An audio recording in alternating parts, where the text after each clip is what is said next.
복팟 플러스입니다. 반갑습니다. 네, 안녕하세요.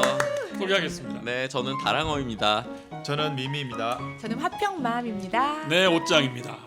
오늘은 우리 다랑어님께서 소개하시겠습니다.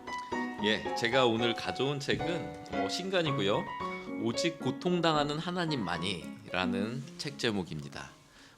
제목부터 사람들이 많이 매력을 느끼더라고요. 원제는 사라의 웃음이라는 그 제목인데 네. 영어로 쓰인 책이고, 근데 저희 한국에서 편집하면서 오직 고통당하는 하나님만이 라는 이제 제목을 붙였고, 이 제목에서처럼 고통의 문제, 고난의 문제, 그러니까 사실은 우리 모든 인간에게도 그렇고, 그래서 사실 불교에서도 가장 근원적인 문제가 고난의 문제고, 기독교 안에서도 하나님에 대해서 생각할 때 가장 풀기 어려운 난제 중에 하나가 우리 주변에서 겪는 고통과 고난인데, 그 고통과 고난이라는 오랜 질문에 대해 명확하고 진솔한 답을 제공한다라는 게 이 표사에 있는 그 카피고요.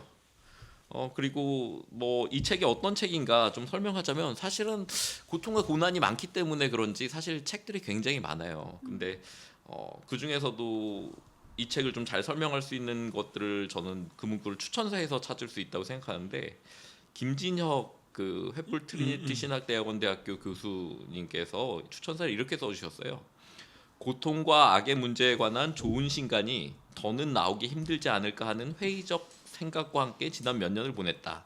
그러던 차에 만난 이 책은 신음과 눈물의 골짜기에 들이운 어둠에 익숙해질 뻔한 마음에 희망의 빛을 은은히 비춰줬다 라고 했는데, 저도 이런 책들 많이 읽어봤고, 어떤 때는 신정론적인 접근에서, 그러니까 즉 하나님을 변호하는 입장에서 이렇게 접근하는 책도 봤고, 그냥 신학적 논의도 봤고, 어떤 이제 자기 경험 이런 것들을 쓴 책도 읽어봤지만, 이 책은 정말 좀 전체적 두꺼운 책도 아닌데 고통과 고난의 문제에 대해서 좀 그 전에 들어본 것보다 한 단계 더 나아가는, 최소한 제게는 그런 이야기를 해주고 있어서 굉장히 좋은 책으로 다가왔습니다. 그래서 저자는 비노스 라마찬드라라는 분이시고요. 네, 한국에서는 IBP 책으로 좀 소개되기도 했는데, 이분은 어떤 분이시냐면 스리랑카인이셔요. 그래서 자연스럽게 아마 거기에서 좀 이제 열심히 좀 공부하시고 이런 분들은 영국으로 갈 텐데, 영국에 가서 원래는 원자력 공학 박사 학위를 이렇게 취득했는데, 근데 거기서 머물지 않고 좀 여러 고민 끝에 다시 스리랑카로 돌아와서 저도 속해 있는 단체인 IBF에 간사를 하셨고, 그래서 IBF 아마 가장 높은 대표직도 하셨고, 아마 관여해서 지금까지도 계속 활동하시는 걸로 알고 있습니다. 그리고 최근에 이제 한국의 로잔 대회 열렸을 때도 네, 저도 참여하셔서 영광스럽게도 한번 뵀어요. 네. 이번 로잔대에 오셨던가? 네네네. 그날 뵀다 한번 만났어요. 저희 같이 했어요. 네. 그걸 기억 못 하시면 안 되죠. 안 되죠. 저는 네네. 여러 번 뵀어요. 네네. 오시기도 하고. 예, 그래서 세계적인 지도자이시고 복음주의권의 지도자이면서도 그냥 천편일률적인 그런 얘기를 하는 게 아니라 좀 더 깊이 있는 얘기를 한다는 생각을 주시는 분이고, 이분 그러면 네. 연배가 어떻게 되세요? 연배까지는 모르겠는데 한 70대 정도인가? 70 전후인 것 같은데. 네. 네. 그냥 제가 외관으로 뵀을 때는 70이 넘으실 것 같지는 않아. 70대 초반? 넘으셨다고 해도 되게 겸손하셨던 기억이 나요. 네, 그래서 그냥, 분명히 복음주의자신데 이제 좀 그런 어떤 다른 소리를 내는, 좀 더 깊이 있고 이거를 재정립을 시켜주는 그런 발언을 많이 하시는 분인 걸로 알고 있고, 그래서 역자인 김종호 대표는 비노스는 우리가 당연시하는 것들의 이면에 숨은 본질적 문제를 드러내는 일에 탁월하다. 그를 보면서 성경 속 선지자가 오늘날 살아있다면 이런 모습이겠다라는 생각을 자주 했다라고 하는데, 좀 그런 이미지와 그런 발언과 행동을 보여주는 분이신 것 같아요. 김종호 맞아요. 대표가 아주 극찬을 하죠. 맞아요. 저는 김종호 간사님 되게 좋아하는데, 김종호 간사님이 너무 이렇게 막 열심히 정말 딱 선지자 같은 분이라고 하셔가지고, 네. 그래서 그냥 저자만으로 되게 마음에 들어요. 네, 그런 저자의 특징이 이 책에도, 이 주제를 다루는데도 좀 여실히 드러나 있는 것 같습니다. 특히 인상적이었던 것은, 저희가 어쨌든 서구 작가, 서구 신학자 또는 그냥 어떤 전문 신학자의 발언과 다른 결의 이야기를 해주고 있다라는 거를 좀 계속 그 글을 읽으면서 느낄 수 있는데, 뚜렷하죠. 네네, 비서구적이려고 노력하고 네네, 비주류이려고 노력하고. IMF에서도 지도력의 스타일 중에 비주류에 속하셔. 네, 그렇군요. 안에서도. 네. 그래서 뭐 어쨌든 고통에 대해서 얘기하는 거 들으면 물론 사실은 누구나 고통이야말로 평등한 것 같아요. 누구에게나 맞아요. 죽음이 닥쳐오고 질병이 닥쳐오고. 근데 또 어떤 점에서는 또 고통이 그렇게 평등하지 평등하지 않거든요. 않아. 맞아요. 왜냐하면 사회가 얼마나 발전돼 있고 또 경제적으로 부유하냐에 따라서 그리고 깨끗한 데 살고 좋은 음식 먹으면 네. 고통도 어느 정도 비껴가니까. 네, 그리고 또 사회에서 또 잘 감추고, 그러니까 고통이 컨트롤되고 죽음이 감춰지고 맞아. 질병이 저쪽에 모여 있고, 네. 네, 그런 사회가 발전하는 게 어쩔 땐 그렇게 가기도 하는데, 근데 이분은 어쨌든 스리랑카 출신의 저자라서 확실히 표현하는 고통의 이 결이 달라요. 정말 이 전 세계에서 일어나는 전쟁과 폭력과 이런 기아와 이런 빈곤과 그런 갈등의 이 깊이가 그냥 이런 거를 사실 고통을 비교한다는 건 사실 되게 조심스러운 일이고 참 의미 없긴 하는데 뭐 그냥 어떤 질병 뭐 어떤 교통사고 예기치 않은 사고 이런 것들과를 넘어서 정말 우리 모든 인류가 겪고 있는 그런 고통의 다양성에 대해서 아주 직접적으로 끌어내는 가운데서 그러니까 그런 한가운데서 이 고통의 문제를 씨름하고 있고 그거를 서술하고 있다라는 것들이 행간에서 느껴져서 굉장히 그 좀 지적이고 굉장히 이론적이고 뭐 이론적이라는 게 뭐 신학을 쌓는다는 게 아니라 굉장히 이성적으로 차분하게 이렇게 정리를 하고 있음에도 불구하고 행간에서 그 고통을 다루는 깊이가 다르다라는 걸 저희 개인적으로 느낄 수 있었고 특히 또 여기서 많이 나오진 않는데 그 사랑하는 아내를 잃고 나서 이제 그거가 굉장히 큰 경험이었고 그것들이 이 책에 계속해서 배어 있는 그런 질문들 고난들이라는 얘기가 있는데 그 작가님이 젊으셨을 때 아내와 사별하신 거예요. 아니 한 10년 2년 이내. 아 오래되지 않으셨어요? 네, 한국 책을- 오셨어. 이제 봤어 그 사람. 네네. 아 진짜. 그러고 돌아가셨죠. 이 책을 쓰기 얼마 전에 돌아가신 걸로 알고 있고 그렇구나. 그래서 이게 2020년에 쓰여진 책인데요. 그 전에 아마 돌아가셨고 그런 것들이 여기서 다 배어 있는 거죠. 본인이 실존으로서 또 사회적 환경으로서 경험한 것들 그런 것들 그런 진짜 배경 속에서 이제 고난에 대해서 통찰을 하는데 뭐 제가 봤을 때는 여기서 이제 몇몇 장점이 있어요. 예를 들면은 사람들이 제일 재밌게 읽었다고 하는 부분은 4장 부분인데 하나님과 자연적 악이라는 하나님과 자연적 악. 네네. 그러니까 뭐 지진에 대해서 우리가 그 쓰나미에 대해서 네네. 우리가 어떻게 이 현상을 이해할 것인가. 그리고 동물의 고통에 대해서 동물이요? 네, 동물의 고통에 대해서는 우리가 어떻게 해야 될까? 사실 와. 그게 되게 뭐 그냥 그런 지점들이 발생하면 우리가 네. 정말 냉철하게 파고들거나 이렇게 신학적 결정을 내리거나 그렇지 않고 그냥 약간 온정주의적으로 이렇게 그냥 판단을 하거나 그럴 수 있는데 여기서 굉장히 좀 차별적인 얘기를 하고 있고 그래서 자연재해를 우리가 어떻게 바라볼 건 사실 답하기 쉽진 않죠. 그죠. 보통은 그냥 그런 거는 약간 상수처럼 배경처럼 받아들이고 그냥 쓱 지나가는 거잖아요. 네. 근데 이제 그때마다 질문이 났던 게 하나님이 살아계시면 왜 저렇게 몇만 명이 죽어가는 이런 것들을 그냥 허용하실까? 그리고 동물들의 고통에 대해서는 우리가 어떻게 받아들여야 되는가? 근데 거기서 되게 냉철하게 그냥 이게 성경적인 것이고 자기 견해 이런 것이라고 하는데 그게 상당히 이제 도움이 되는 것 같고 이거는 직접 읽어보시면 좋겠고요.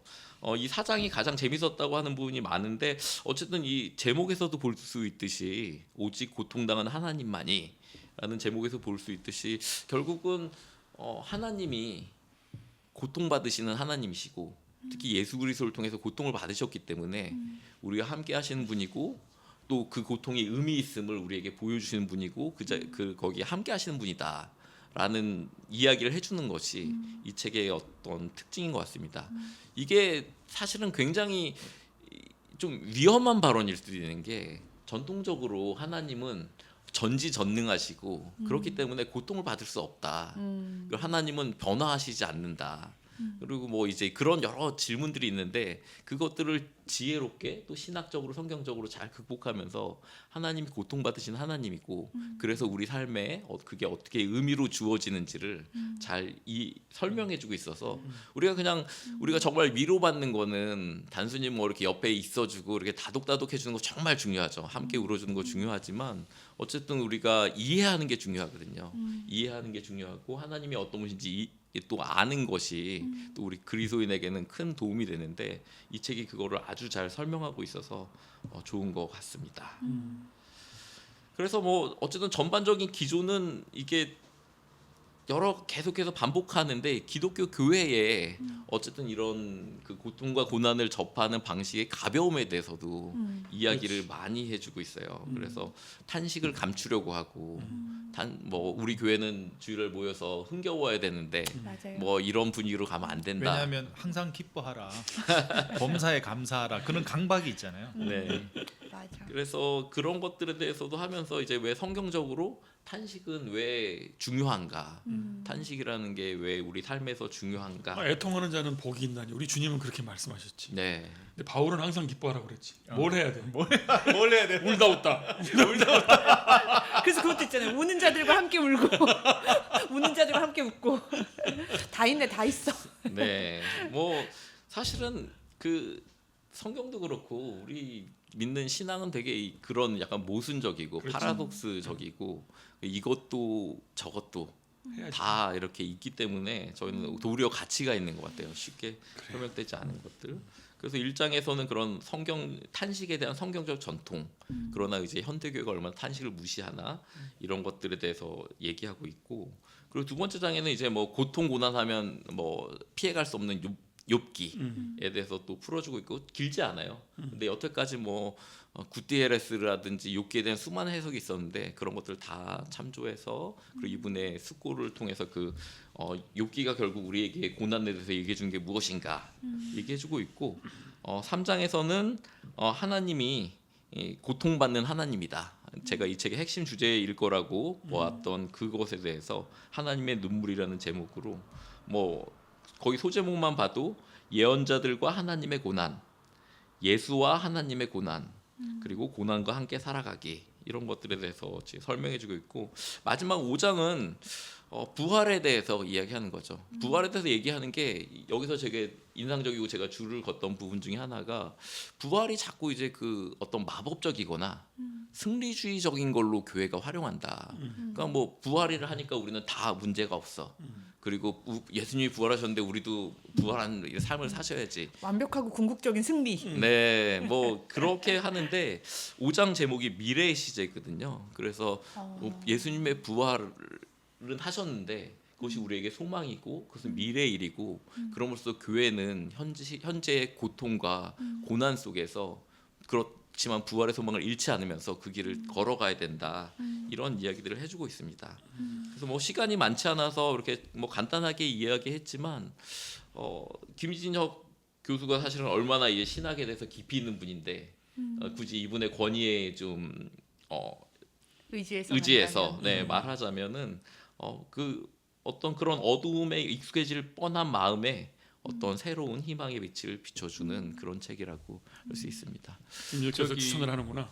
원제가 아까 사라의 웃음이라고 하셨는데 사라의 웃음이라고 했을 때 드는 그 제목으로 연상되는 어떤 책의 전체적인 기조나 뉘앙스와 다르네. 오직 고통당하는 하나님만이라고 번역을 했을 때에 느껴지는 어떤 기조나 그 뉘앙스가 어떻게 보면 약간 정반대인 것 맞아요. 같은데 해명해 주세요. 이렇게 어떻게 사라의 웃음을 제외하고 저 제목을 택하게 된 어떤 맞아, 네, 저도 그게 좀 궁금했어요. 궁금해요. 맞아요, 저도요. 두 가지를 얘기할 수 있을 것 같은데 이 제목을 택하게 된 거는 먼저 이 책 내용 안에 있는 그 보네퍼가 한 말이에요. 오직 고통당하는 하나님만이. 저 문구 자체가 네네. 제가 여기 어느 페이지에 있는지 잘 모르서 그런데 이제 페이지는 보네퍼가 전문으로 이렇게 얘기를 했고 아, 그렇구나.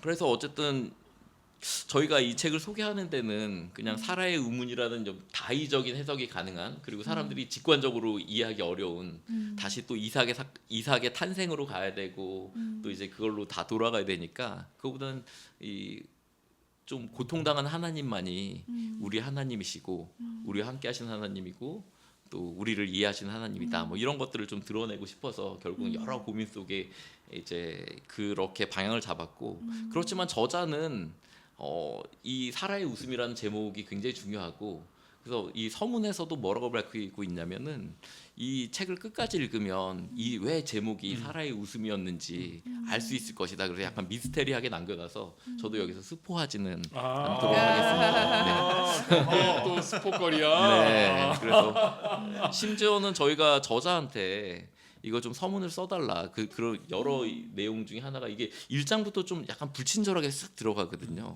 이분이 그래서- 불친절해요. 그런가요? 네, 그렇게 그러니까 못된 분이라는 게 아니라 네네. 굳이 그런 굳이 막, 예의도 네네. 안 차려. 그래서 내용을 좀 서술해 주시고 또 사라의 웃음이 왜 그런지 좀 알려달라 그랬는데 뭐 여러 가지 또 답변을 보내셨지만 서문을 일단 안 쓰겠다. 그리고 또 사라의 웃음은 끝까지 읽어보면 드디어 그 의미를 알 수 있을 거다. 또 끝에 그렇게 많이 다루지도 않아요. 그냥 혹시 간단하게 다루는. 책을 사라의 웃음인가? 오, 야, 내가 웃으면 내가 왜 웃지 하고 있다 지금. 아이 진짜. 이거 웃으면 지는 건데 웃었어. 웃어지는 건데 졌다 내가. 이거 참. 살아. 네. 예 웃음. 뭐 그래서 결국은 뭐 이 김종호 대표가 저희 IBP 출판사에 뭐 워낙 저자를 좋아했고 이 책의 존재를 알고 있어서 IBP 출간하면 좋겠다고 권유를 해주신 책이고 그래서 김종호 다른 한국인이 썼으면 좋겠다라고 이렇게 말씀을 했는데 저자가 근데 뭐 약간 행간에 아마 역자가 쓰면 좋겠다 그런 의미가 있었던 것 같고 저희가 김종호 대표께 이 책을 번역한 김종호 대표께 요청드렸더니 기꺼이 이제 좀 써주시면서도 이 사라의 웃음의 의미에 대해서는 뭐 역시. 책의 뒷부분에 있다라고 하면서도 내용은 어쨌든 요약해 주시고 친절하게 이 맥락과 이 저자에 대해서 설명해 주셔서 감사하고 뭐 아시는 분들은 알겠지만 비노스 라마찬드라도 아내를 잃고 이 책을 썼고 이 책을 번역하신 김종호 대표도 이 책을 이제 번역하고 나서 갑자기 이제 그 아내분이 이제 위독해지시고 이제 세상을 뜨게 되셨는데 이 서문에 어쨌든 이 책을 번역한 게 또 번역하면서 깊이 보고 묵상한 게 또 그런 예비하심이 아니었나 이런 그런 얘기들 또 해주셔서 여러모로 좀 뜻깊은 아주 그냥 이론적으로도 탁월하지만 정말 그 행간에 정말 우리 실제 삶이 담겨 있는 그런 뜻깊은 책이라고 할 수 있습니다. 그렇군요. 네. 제가 이 다른 또 녹음하는 거 프로그램 하나가 복팟 북퀴즈라는 게 있어요. 복팟. 네. 거기서 이런 거 제가 다뤄요. 그러니까 예를 들어 사라의 웃음 알아맞혀 보자. 뭘로 웃음이라고 했을까? 무슨 얘기를 하려고 했을까? 알아맞혀 봐요, 우리 한번. 읽은 사람만 알고. 듣고 알아맞힌 거예요? 직관적으로 알아맞히는 거지. 저걸 왜 제목으로 했을까? 근데 왜 역자들은 저거를 보네퍼 얘기로 바꿨을까? 그것도 톤을 바꿔서. 알아맞힐 수 있지 그러면. 사라의 웃음은 그거잖아. 이삭 너 난다. 그랬더니 크크 웃은 거야. 맞아요. 그건데 그거를 이 고통받는 하나님과 연결을 시켰다. 뭐야? 정말 알 것 같은데 그런 거. 뭐 하나님께서 하나님께서. 나의 고통과 내 그런 신음을 알고 계신다. 근데 웃어? 근데 웃어? 책을 사라. 그렇게 한 번 더 미시네. 야, 굴하지 않고. 유머의 그러니까. 중요한 게 반복해야 된대. 그걸 그럼. 끝까지 밀어붙여야지 사람들이 맞아, 드디어 맞아, 그걸 맞아. 받아들인대. 나중에 잘 때 생각나게. 밀어붙이네. 반복하래 반복. 미민이 어때요? 한번 알아맞혀봐.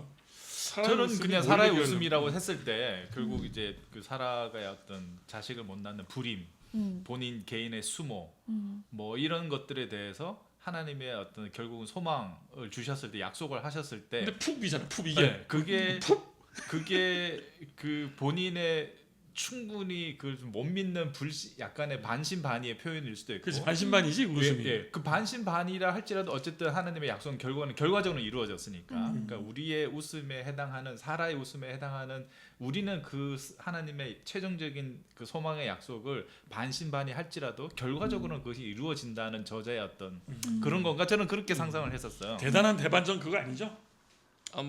네 그런 것까지는 아니고요.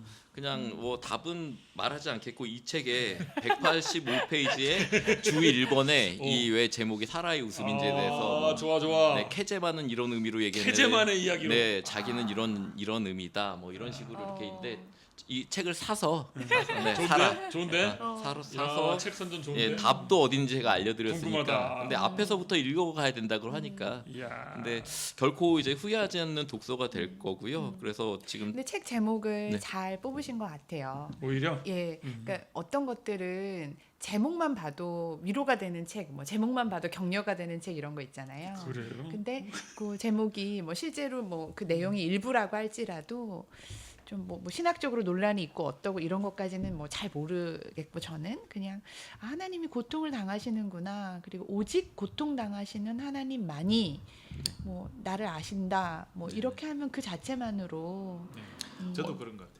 네. 예전 같았으면은 예전에는 그런 책이 많았고 그래서 지금 같으면은 왜 하나님은 악을 허락하시는가 이런 류의 제목을 들으면 저는 안 볼 것 같아요. 짜증나서 그런 류의 제목이라면. 근데 오직 고통당하는 하나님만이라고 하니까 지금의 저한테는 이런 제목이 더 와닿는 거죠. 맞아요.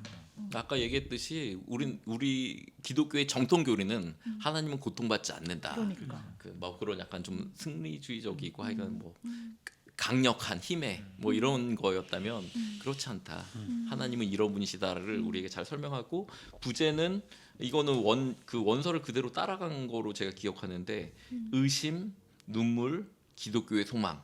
그러니까 의심도 인정하고 눈물도 그냥 쏟고 그렇지만 그 속에서도 기독교의 소망을 잃지 않는 것이 무엇인가 이 책이 잘 설명해주고 있어서 그게 사라의 웃음의 권합니다. 의미겠네요. 그죠? 네. 의심. 정답은 아까 눈물, 제가 181페이지에 각주 1번에 있습니다. 사례잖아. 아유, 오. 옛날에 사라 그래서 사례였잖아요. 사례. 사례가 사라가 됐어요. 사례. 사례가 사라가 됐어. 다 우리 빵 터지고 웃고. 그럼. 네. 아니 이 분위기로 더 가면 안 됩니다. 야. 수습해야 됩니다. 끝날 때가 된 겁니다. 제가 수습하겠습니다. 네. 한 가지 제가 궁금하고 네. 질문 드리고 싶은 것은 우리가 고통이라고 했을 때 개인적인 고통이 있을 수 있잖아요. 가족의 어떤 뭐 네. 이렇게 뭐 죽음 사고랄지 혹은 본인한테 갑작스럽게 다친 어떤 질병이나 뭐 그런 것일 수 있겠고 혹은 사회적이거나 아까 잠깐 언급하신 자연적인 어떤 재해 같은 것들이 있을 수 있을 것 같은데 이 책이 주로 저자가 이제 포커스를 맞추는 것은 어떤 우리 개인에게 닥치는 어떤 그런 고통스러운 순간을 주로 얘기하는 건지 아니면 나와 상관없지만 갑자기 자연적인 뭐 재해로 인한 그런 어떤 구조적인 그런 고통 쪽에 좀 초점을 맞추는 건지 좀 궁금하네요. 근데 얇은 책인데 사실은 이게 일부분만 다루면 물론 그거에 대한 이제 뭐 콕 집은 답은 되겠지만 사실 우리 계속 마음에 한켠에 질문이 있거든요. 그래서 근데 이 책은 뭐 개인의 고통에서 당하고 그 고통에 대해서도 다루고 그렇지만 이 사회적이고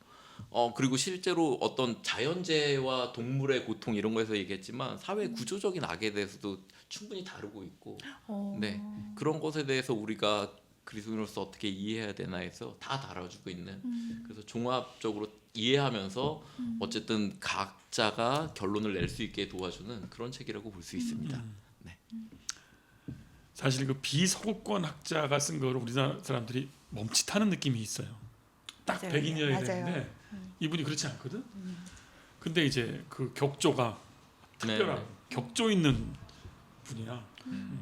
그러니까 뭐 사실 민족적인 그 국가의 아픔을 겪지 않는 나라가 없죠. 사실은 어느 나라나 겪었는데 이제 근래에 뭐 예를 들어서 2차 세계대전과 그때 해방되는 경험들 이런 것들을 다 공유하고 있고 그 이후에 이제 우리의 민족 간의 갈등 이런 것도 지금 스리랑카가 그 타밀반군과 그렇지. 이렇게 내전을 겪었고 이런 고통들을 다 아픔을 가지고 있는 채로 이제 아직 그 흔적을 가지고 이제 고통을 얘기한다는 게 제 가장 큰 장점 중에 하나다라고 반복해서 얘기해 봅니다. 좋습니다. 오직 고통받는 하나님만이. 비노스 라마찬드라. 네, 그 뭐 예상 가능하겠지만 그 보네퍼는 이 뒤에 뭐라고 이제 답을 했을까? 그것도 한번 나중에 퀴즈로 한번 내보셔도 고통받는 좋겠습니다. 하나님만이. 네, 좋습니다. 그것도 한번 퀴즈로 북퀴즈에서 한번 해봐야겠네요. 자 이렇게 해서 비노스 라마찬드라의 오직 고통받는 하나님만이었습니다. 네, 수고하셨습니다. 감사합니다.